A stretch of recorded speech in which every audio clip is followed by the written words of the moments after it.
This is the next generation of children who will know about the Filipino culture, who will know what masarap and Lola is. These are going to be part of their upbringing. It's such an honor to be a Filipino right now. Us Filipinos, we are resilient. My personal definition of resilience is submission. So enough with resilience. It's time to voice ourselves. It's time to come out there. It's about time that Filipino faces are up front, no longer hidden in the white curtain.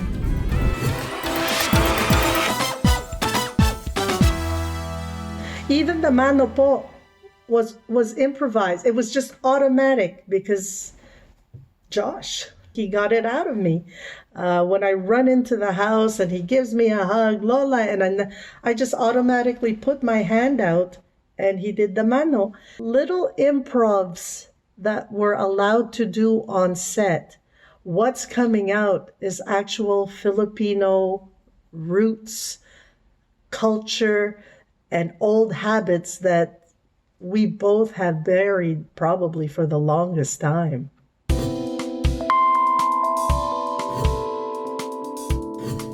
We moved to Canada, to North America, at a time where diversity wasn't an in thing. And because my stepfather wanted us to learn French as soon as possible so we can integrate, we moved into a French-only community. We call them Francophone community. So we were the only Filipinos, let alone we were the only people of color in the community. We looked different. We spoke different. We spoke English with a heavy Filipino accent at the time, and we did at the time speak Tagalog. So we went to school, and I remember the stares, the other children looking at me and my brother, like literally looking at us as if we were behind a glass, a plexiglass, as if we were things to be looked at. We were called names. The nicest one I can say openly is the ching chong, and it hurt us to the core. Every time I hear that, ching chong or slanty eye, or in French they say, and this is not a rude way of saying it, but it irks me when someone describes me as a woman avec les yeux bridés.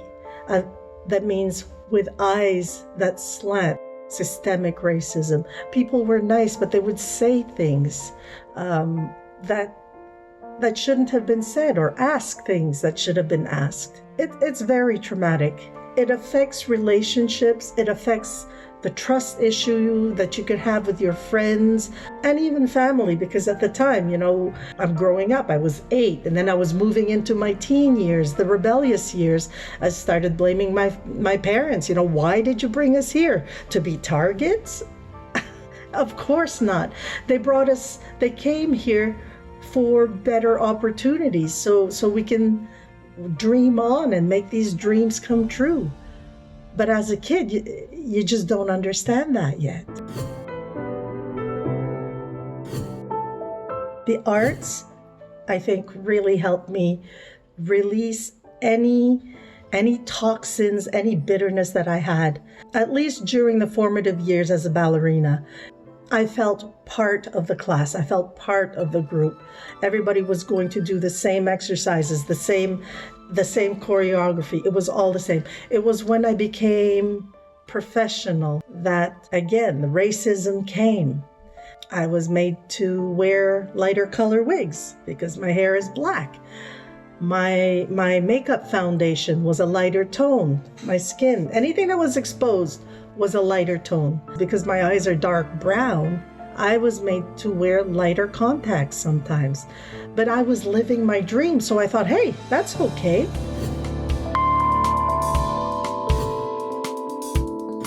There was a lot of toxins in me. There was a lot of anger. There was a lot of, why do I have to be different?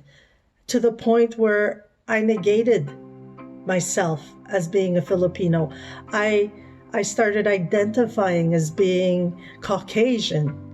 I mean, what a joke. I'm not Caucasian. So it was really hard for me to verbalize, but the dance made it so much easier. When I moved into contemporary dance, I also started to do choreography, and it was there that people started to notice my work because of all the anger that was coming out in movement, in colors, in shapes, in the dancers I chose. I specifically chose dancers of color to perform my work, and it felt good. But again, by the time I was starting to get noticed, by that time there was already something broken. I needed to step away from the arts for a bit. That trauma of being different, that trauma of looking different, sounding different, it stayed with me as I was growing up. And I know right now, in my later years, it's still very strong within me that I am different. It took a lot for me to come out as a Filipino entertainer. It took a lot for me to accept myself as being Filipino in a Caucasian world. Going into corporate world, learning about business and business transactions, because I ended up owning my own company. I owned and operated a human resources firm in the high tech. So learning to deal with people of all cultures and integrating them into mainly Caucasian companies. And that was part of my modus operandi. I would literally seek talent and put them in white companies to say, we are here. So I had to do things 3 times, 4 times better than anybody who was born here. So that taught me how to deal with the systems that were already in place.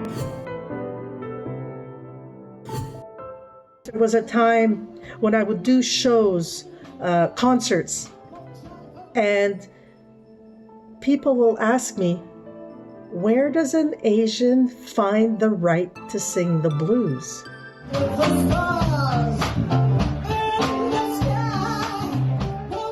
At the time, I didn't have the answer. Now that I found out, we were there since the 1500s, and that's when Sugat Ko came out. It's still a blues album, but this time it contains stronger hints of our culture. There are sounds of katutubo, sounds of the kulintang, mixed in with the blues. It's an education now from me being a Filipino to the standard blues world where it's not just blacks anymore. It's not just black or white. It's also brown. And brown was there strong and fierce.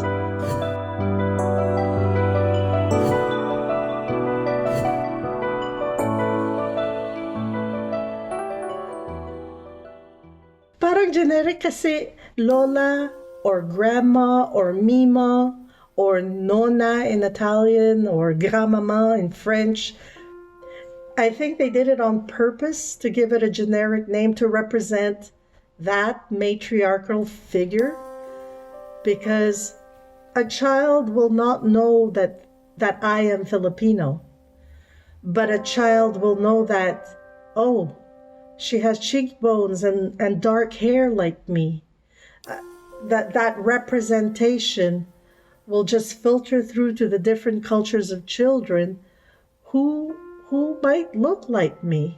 My social media is exploding. I'm being followed by the young ones now, and these are kids from all different cultures, and they're calling me Lola and asking me, can I have bibingka too? And this is not necessarily Filipino kids.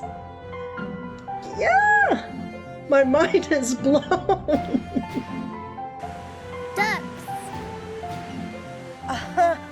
Ducks. Did you know that they go somewhere warm in the winter?